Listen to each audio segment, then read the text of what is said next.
Voilà bandeko ba bolingo na banda koloba omoni na niveau oyo tokomeli na mboka na biso il y a de ces gens qui veulent vieillir au pouvoir, qui ne veulent pas partir, qui font semblant comme s'ils sont partis mais ils sont pas partis, ils sont toujours là.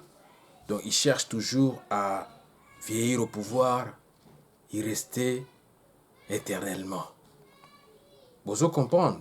D'où omoni stratégie na bango ezali que na ba nomination na bango na basali kili bazala kaka wana. Bozo comprendre. Or mboka o poto kende liboso même ata poto sala maponami ba préalable eza ebele. Ba préalable eza kili. Toko saka ba occupation, toko saka ba élection kana ba occupation te. Il faut d'abord qu'on arrive à nous sortir de ce carcan-là de l'occupation pour organiser les élections à notre comme bon nous semble. Tout ça la ba élection selon la communauté internationale. Donc la communauté internationale doit nous imposer comment est-ce que nous devons organiser nos élections. Or, ngana lobi na bino que ma ponami wana tout ça nango sous besoin te. Na minute où on a besoin social, on a besoin peuple bandolia na nzala na ye. Peuple banosala musala na choix na ye. Peuple abano tambola na ndenge alingi. Bozo comprendre. Donc yango zomona na schéma na bango o bazali koya. Nango mikolo ezali nini schéma o balingi koya nango sikoyo parce que boyebi que na exercice o ya 2018 oyo il fallait que salama na 2016 et salamate ezalaki que biso ba ressortissants congolais à étranger il fallait que te voter mais kaka Oben Minaku en tant que président ya parlement na bango ayaki na ba loi moko boye oyo ba ilagaki biso to voter sous un exercice en 2018. Je sais pas si votre mémoire est bonne. Mais biso fallait to voter mais kaka ye Oben Minaku ayaki na ba loi moko boye et permettaki élagation et permettaki ba élaguer ba loi mususu oyo ya biso ya ko voter. Yango to voter kité. Mais c'est toujours le même Oben Minaku qui vient encore avec des lois pour réduire les prérogatives de nos magistrats, de nos juges, de nos officiers judiciaires. Vous voyez? C'est très dangereux. D'où biso photos à la maëlle. Donc il y a besoin que biso après nous avoir arraché notre droit de vote, donc ba arracha ki biso ango na 2018 pour voter. Biso bato diaspora. Mais siko ba stratégie ya Kabila na bat na ya FCC c'est quoi? Siko azo na ba stratégie ya ba élection eko sala ma 2023 et la ba élection na ba suffrage indirect. C'est-à-dire que ba élection est passée na niveau kaka ya Sénat na ya Parlement. C'est là-bas là où il sera voté et entériné comme chef d'État. Bozo comprendre. Ou soit, selon ndenge bayokani na coalition na bango na so pe cohabitation, bakolobaka ke non Félix zalaka kawana en tant que président protocolaire na biso, biso tolingi cohabitation na biso eumela ezalaka ka ndenge wana, c'est-à-dire que nzungu oya biloko bango bakolamba pona bato nyonso balia voir même peuple alia kaka bango nde babadolia na bato na bango. Donc ils ne feront que ils ne voient que leurs intérêts. Vous voyez? Donc voilà pourquoi je vous dis que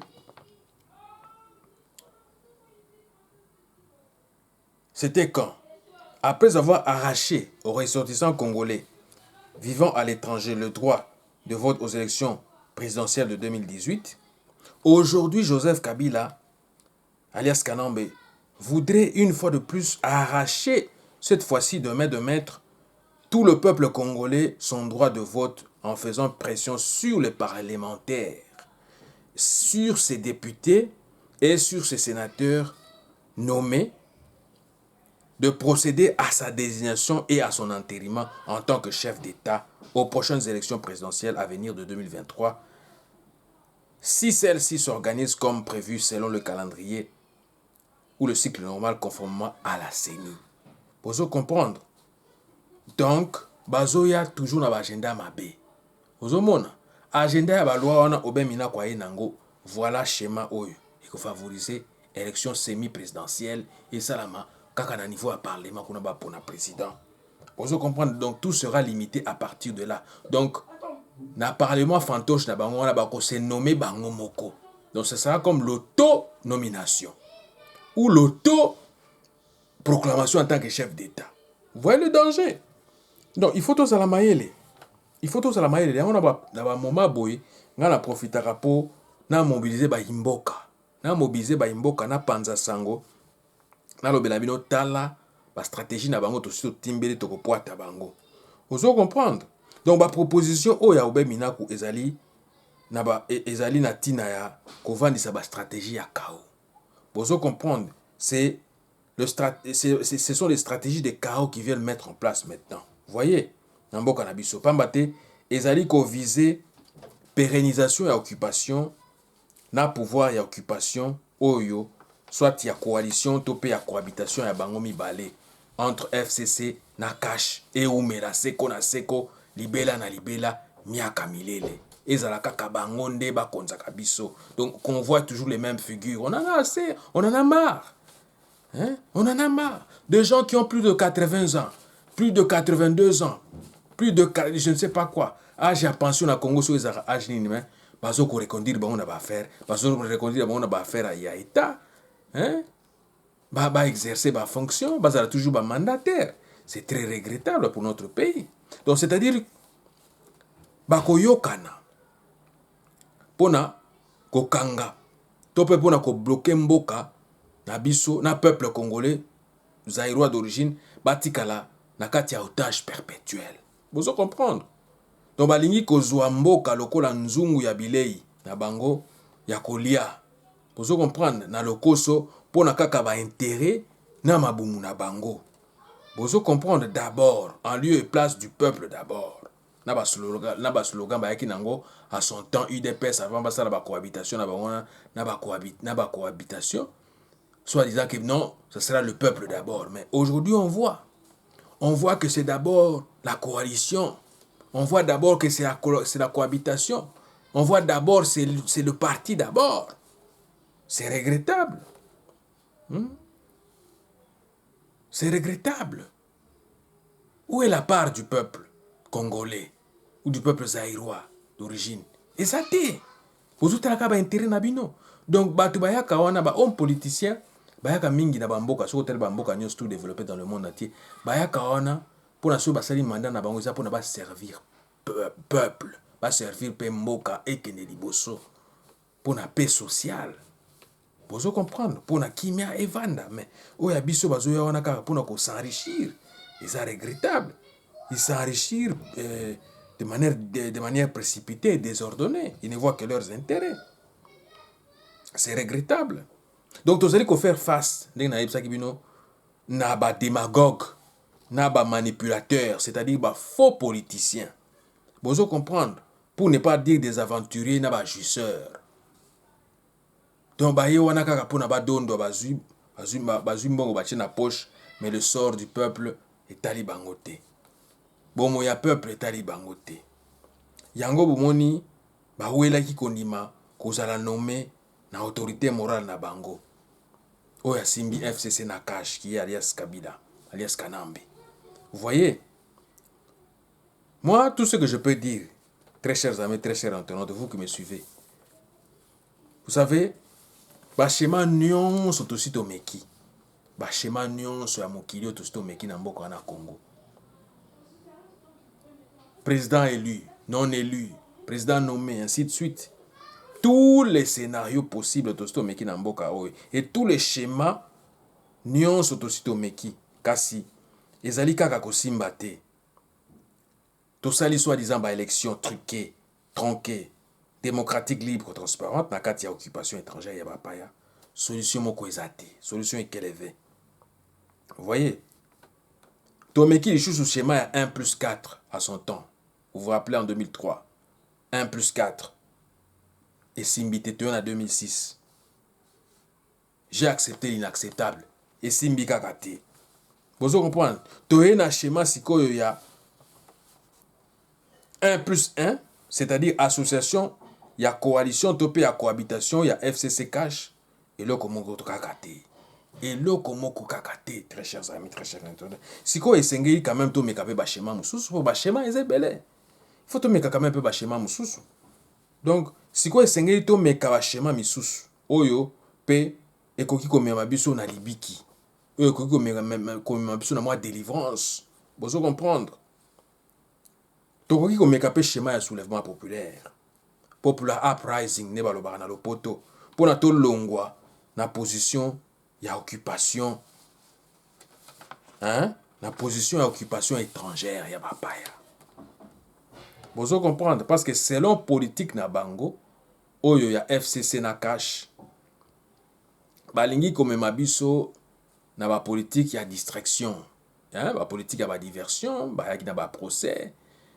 Siko moni bakoya na makambo baseni, bakoya na makambo kili, Covid, ainsi de suite.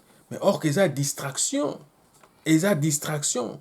Bazotala l'essentiel te. Bazotala l'essentiel te aux alliés intérêt à peuple. Vous comprendre. Sikoyo, ndenge na yebisaki bino, bazomema biso na ba politique na bango ya ba diversion, ya ba distraction. Basalaka lokola ke bazali na ba na boyokani te ou bien bazali na ba kokoso oyo kuna alobi boye oyo kuna bengi ba wewa basali ainsi de suite babimi basali ba désordre. Vous comprendre. Donc kasi bazali nde kotia na place na ba trouble na bango wana na ba diversion na bango wana bazali nde koluka kotia en place politique na bango ya autocratisme on a yebisaki bino wana parce que ceux qui totali bien union na bango wana ezali neti ezosala neti constitué parti état neti un père na kala bozo comprendre bazolinga siko ba imposer yo osali parti na osima pozala influent na mboka wana il faut s'affilier d'abord na FCC ou soit na cash po ozala po bacha yo ka ou pe bandima yo mais tozo marcher na autocratisme yango na lobby. Donc, bazolinga bacha biso na ba politique na ba autocratisme ba parti état à travers vous comprendre. À travers déverrouillage ndenge na lobaki complet ya article 220 ya constitution. Na tina ya kovandisa bokonzi na bango ya ko pérenniser occupation étrangère ya ko entretenir voire même occupation na état d'otage perpétuel na biso. C'est-à-dire bakoluka kosala maponami oyo ekozala na suffrage indirect en lieu et place ya suffrage direct. Bozo comprendre parce que suffrage direct ezali que ndenge mapona mesala ma recensement salami peuple akei ko voter. Ça c'est le suffrage direct. Mais suffrage indirect siko ezali ndenge nini? À travers ba nomination na bangona ne ba nommer ba parlementaire, ba député na bangona. Donc tout va se passer maintenant au niveau du parlement. Bangonde ba ko procéder na élection ya président. Vous comprenez, c'est ce qui est un danger. C'est ce qui est un danger, très chers amis. C'est ce qui est un danger. Par exemple, dans minute, il faut déjà se faire des scénarios, se faire déjà des projections. On peut anticiper déjà 2023 aujourd'hui, à dater d'aujourd'hui, de voir qu'est-ce qu'eux ils sont en train de planifier, qu'est-ce qu'ils sont en train de chercher de faire, de mettre comme mécanisme pour ba bulungisa makambo échanger ndenge ezalaki liboso ezala su ndenge wana te. C'est-à-dire ndenge na expliqué bino wana ba changer makambo ya ba élection. Boso comprendre ou soit bango bakoluka ba toucher ba article 70 na 71 na ba article oyo ya choix na bango oyo ko permettre bango ba vandisa bokonzi na bango. Boso comprendre oyo ko permettre bango ba vandisa bokonzi na bango. Or ngai bandeko ba bolingo na yebisaki bino na proposition na salaki bino na mikolo moto ya koleka na yebisaki bino que soki totali bien constitution na soki toko amender yango koza ba article moko bien précis na contexte ya mboka lelo nde photo amender par exemple nga na lobaki nga na proposaki amendement ya constitution compte tenu ya contexte actuel ya mboka na biso oyo ezali ko présager ba lendemain moko incertain na ba génération future notamment na ba contexte oyo toza nango sikoyo boyebi yango ba contexte ya conflit armé ba contexte ya sous tutelle ya ONU ba contexte ya occupation au sein de toutes les institutions du pays. Vous comprendre qui règne de manière na ba makambo ba conflit armé qui règne de manière incontournable. Vous comprendre incontrôlable, pardon. Et pour ce faire, voici quelques articles de la Constitution qui nécessite réellement un amendement total, à savoir les articles 10 pour Nangaï, les articles 10, na 70, na 71, na 104, na 170, na 187, nde o esengeli biso to simba, surtout to modifier yango. Mais to simba ba article msute. Article 220 to zalaka ndenge za wana, mais soki to modifier ba article o. Pourquoi na lobi ndenge wana? Parce que à mon humble avis, ils allaient répondre sur la norme et à bonne gouvernance et à état de droit. Vous comprendre. Concernant par exemple l'article 10, de la Constitution actuelle, il est souhaitable, que nous puissions adopter sans préjudice l'option de la double nationalité à tous les Congolais zaïrois d'origine qui devra être bien explicité comme suit. Vous comprendre. Togo expliquer comme suit. Parce qu'il faut peuple na biso oyo baza na double nationalité, bazo ba français, bakoma ba belge, bakoma ba anglais, bakoma ba américain. En tout cas, bazala toujours bénéficier de la nationalité na biso. Vous comprendre, plus question d'exclusion. Nous article 10 de la proposition na o la sala kibino, na ndenge botinda ba message na lobaki ke article 10 selon ma perception. Vous comprendre, ezali que toyi ko komisa yango boye. Tokoloba par exemple que et congolais zaïrois d'origine, tout individu né d'un père congolais zaïrois ou d'une mère congolaise zaïroise qui eux-mêmes sont nés congolais ou zaïrois d'origine et n'avaient jamais renoncé à leur nationalité d'origine au moment de la naissance. Donc, donc la double nationalité au yabiso est causala permise namboka nabiso vu la consécration de l'irrévocabilité de la nationalité congolaise zaïroise d'origine, une fois avérée. Donc, il faut pas consacrer la nationalité d'origine. Et ça l'a avéré. Ce que ça a avéré, et ça qu'on a la présomption, enquête et ça nous n'allons pas consacrer ça. Nous allons te laisser français. Hein? Vous comprenez, tu es français, tu es canadien. Mais 70. Vous comprenez, article 70 ndeko koma boye. Selon ndenge tolobaki. Le président de la République est élu au suffrage universel direct pour un mandat de 4 ans, renouvelable une seule fois. À la fin de son mandat, le président sortant cède ipso facto sa place à un président intérimaire jusqu'à la proclamation définitive ou à l'investiture du nouveau président élu. Vous comprendre, vous comprendre. Donc, le président a normalement élu dans suffrage universel direct pour un mandat siko élu à 5 ans, pour réduire le mandat il y a 4 ans. Vous comprendre, il y a 4 ans renouvelable, mbalamoko kaka. Mais le président, le mandat n'a pas cédé na président intérimaire. D'où soit total siko tombe élection salami total président o déjà zo mené na ba voix to tchaye déjà comme intérimaire et go zalande ngwana parce que to lingi ne renouveler na mboka na biso. Article 104 to tchaye ngo comme aboye eza sous o eza sikote. S'agissant du Sénat to koloba boye, les anciens présidents de la République légitimement élus, bolanda très bien, les anciens présidents ou chefs d'État de la République, vous comprenez, légitimement élus, ne seront plus réputés de droits sénateurs à vie s'ils sont reconnus coupables de malversations financières, des détournements de fonds publics, de corruption. Ils sont instigateurs, auteurs, co-auteurs, complices, commanditaires de crimes graves, notamment des crimes contre l'humanité, des crimes de guerre, de génocide et des crimes de masse ou des crimes d'apartheid postérieurement. Vous comprenez? Postérieurement, ceux qui te reconnaissent les bango, sénateur à vie longwe. Vous comprenez? Et que ça la bongo. Dans l'article 170, tu reconnais ça yango boy. L'unité monétaire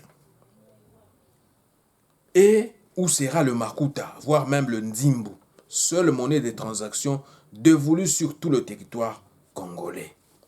Vous comprenez? Oyo ya 187 ekokoma les forces armées comprendront désormais la force terrestre, aérienne, navale et spatiale et leurs services spéciaux d'appui.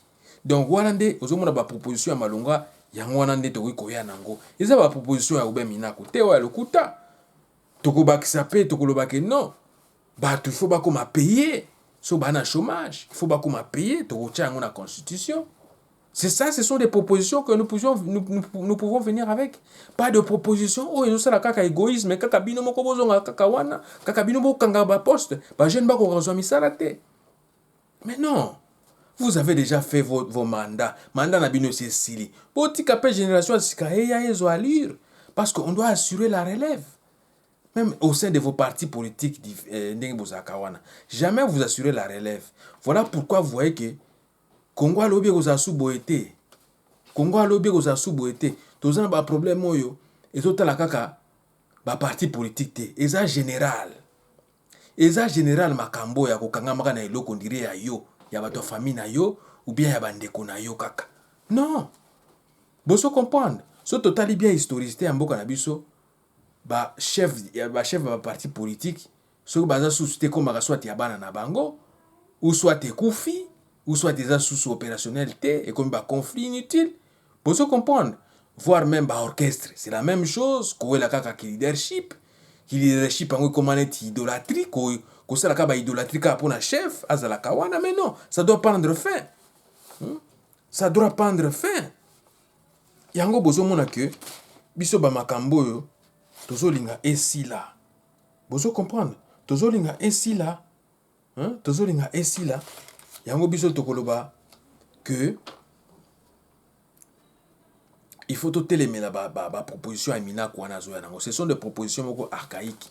Ils ont favorisé kaka bango bazala wana na bana na bango. Or, le Congo est peuplé de plus de 120 millions d'habitants. Ceux qui ont incorporé la diaspora éparpillés à travers le monde entier. 120 millions. Vous comprendre? Alors, pourquoi pas ne pas les inclure dans ma solo ya mboka à travers l'ambassade, le consulat? Il faut babanda ko voter, il faut babanda pe ko recouvrir la nationalité d'origine na bango.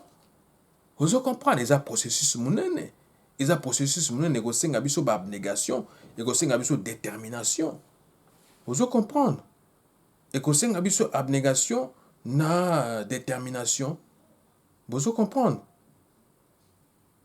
Yango nde siko ba idée biso tokoya nango pona Congo ya lobi. Tokoya suna ba idée mususu te. Donc ba article wana nde biso nde toko bouger 70 na 71. Bozo comprendre. D'où ba solution mususu ekozala ndenge nini awa. Ekozala soit ba solution oyo ko permettre biso to longo na ba crise oyo ekozala que non soit Félix président nommé ndenge azawana a procédé na dissolution en parlement. Na Sénat oyo ya ba miyibi. Ou soit à convoquer l'élection présidentielle anticipée. Vu les circonstances où il est favorable pour naïe, il y a crise où il y a battre les records à travers le monde entier, mondialement, lié au coronavirus. Car ce qui total peut bien enrôlement, topé recensement, il y a population globalement parlant et que simba li sous-souté, que ça la moboulou, que ça la pitopare. D'où soit un peuple congolais, zaïrois d'origine, a provoqué un véritable soulèvement populaire à grande échelle dans tous les pays ainsi que dans les diasporas pour tout se débarrasser, tout se désolidariser dans le système corrompu oyo. Le système oyo ezako veiller encore pour la continuation occupation, oyo ezaki ko entretenir l'occupation. Vous comprendre, le système corrompu et inutile, oyo ezali ko bloquer bonne marche ya mboka, ezali ko bloquer peuple na biso. Pour na akoka ko adhérer na ba schéma oyo esengeli adhérer nango oyo etangami schéma ya libération na ya délivrance totale na joug ya occupation ya bapaya. Bozo comprendre d'où yango il faut to betela CT tolingi ma seki lisusu te à 2023 soki be mapona mekozala même maponi ya mango ndenge tozotalela yango avec occupation ekozalaka pasi. Et que la pérennisation, occupation, n'a pas institution, occupation. D'où nous voulons nous libérer de ça. Nous voulons nous débarrasser de ça. Bon, ça comprendre. Donc, le schéma, il faut échanger. Il faut comme le schéma. Donc, quand on a un schéma, il y a délivrance. Un schéma de libération totale. Il y a un cannabis, namaboko, il y a papaya. Bandeko ba bolingo, nde yango message po nazalaki nango ya kopanza na mokolo malelo. Ba stratégie na bango, tosi to timbeli yango, yango bongo nazwaki ba minute muke lelo. Na c'est la bino message oyo na mukuse pour na mobiliser bino. Biso na diaspora toza déjà mobilisé na niveau pe ya mboka toko mobiliser bino de fond en comble. Toko mobiliser bino à travers ba réseaux sociaux, à travers ba makamu ndenge nyonso oyo permettra biso ba voie de communication poto solola na bino poto zaka na mboka moko to na ba mboka mibale te.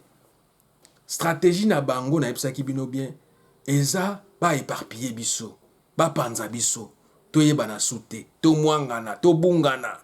Okomona na nzela tokomi kotunana est-ce que wana ezali MP na biso, est-ce que wana ezali président Beden Vision?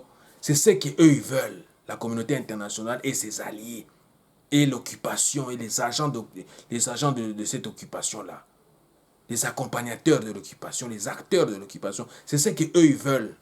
Ils veulent que tu sois mwangana, ils veulent que tu sois éparpillé, ils veulent que nous puissions être balkanisés. Mais nous allons veiller au grain. Nous qui habitons la diaspora et vous qui habitez le pays d'origine, nous allons veiller à ce que to tchaba ba garde-fou, to bunganate, to mwanganate, to zala éparpillé pété. To y baka place ni to ko investir bambongo na biso. Et ça la biso to di banda awa soki to mi tondeli pe mingi. Oyo ya surprise to kende ko tcha yango na bamboko na biso d'origine, to créer pe ba misala kuna. Misala ezate.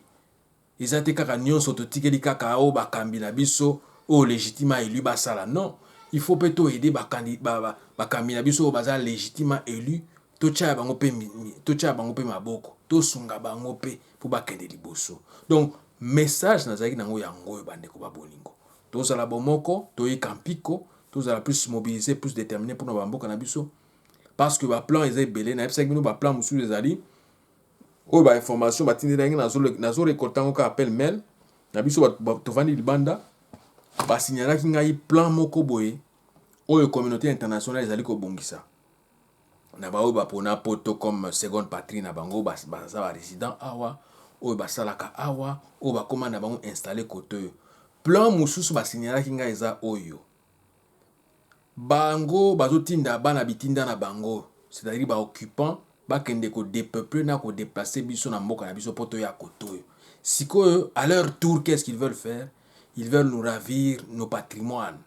Ils veulent nous ravir nos boulots, ils veulent nous ravir nos maisons, nos immeubles, nos entreprises que nous avons créées ici pour tous à la source na repère mon côté pour batindi kabiso na bamboka na biso parce qu'ils en ont marre. Ils en ont marre. Il y a un mouvement nationaliste par-ci par-là na bamboka belé bakomi kolamuka. Pour bango pendenge ezokende wana, Union européenne ezokenda ko mwangana. Union européenne ezokenda ko mwangana. Sikoyo ekokoma mutu na mutu akozala contrôle ya mboka na ye. Ekokoma mutu na mutu akozala contrôle ya ekolo na ye. Ba politique ya ndenge ezokendela kaka ndenge wana ekokende pe kaka ndenge wana. Na ba retrait wana bamboka ebele kozala retiré na ba institution internationale. Donc ekokoma droit international ekokoma na kokoso. Ekokoma na arbitraire ya kosakana te. Donc siko il faut se préparer. Il faut se préparer bandeko ba bolingo. Bozala mayele. Bowela bokende ko investir na bamboka na bino. Bowela surprise wana na muke botikali nango soki pe zakaka. Bowela bokende ko investir na bamboka na bino. Awa eloko mususu eza sute. Pour bakomi méchant, bakomi motema mabe. Bakomi koravir batu babiloko, bakomi koravir batu ba entreprise, bakomi koravir batu bandaku et ainsi de suite. Donc tout veiller, tout à la vigilant na mikolo mizali koya. Donc na ba membre nyonso sympathisant, na ba membre d'honneur ya Beden Vision, il y a groupe des ressortissants congolais de l'étranger, il y a ba association nanga kili to sala partout à travers le monde entier. Bozala mayele. Bozala mayele na mikolo mizali koya parce que ekokoma pitakani ya kosakana te. Ekokoma pitakani donc yango message azali nango ya kopanza yango wana. Ingeta.